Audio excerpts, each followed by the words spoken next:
This is Carl with your three things to watch for today's session. Starting out, we got seasonal pressure starting to hit us a little bit. Friday, first notice day on the March contracts. We had the March options expire last Friday.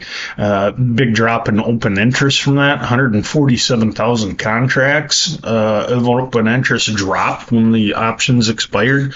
Now we're seeing positions roll. I expect to see open interest continue to decline, but it's not necessarily from selling. It's just from getting out of positions. We'll probably see a little bit more of that this week. But there is a strong seasonal tendency for values to dip into March 1st. And then we tend to see a little bit of, a shift in focus to a little bit more on the spring planting conditions, weather, you name it. So once we get past this week, the markets do tend to stabilize a little bit. Brazilian harvest, the second thing we're picking up. Big jumps down there. The crop now 39% harvested compared to the usual 40%. Safrinha on a whole now 64% seeded compared to the 73% average, so we have caught up.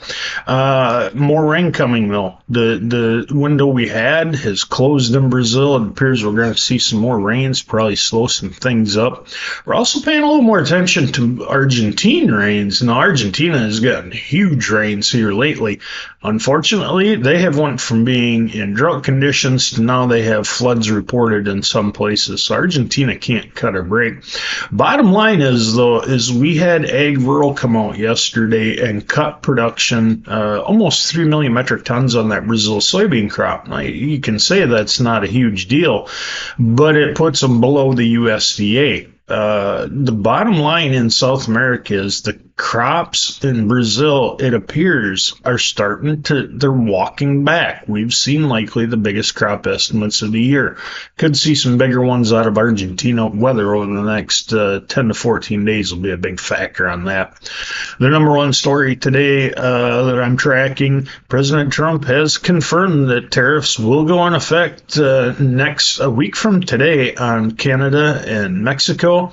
And we will follow that. Reciprocal tariffs will go into effect as well.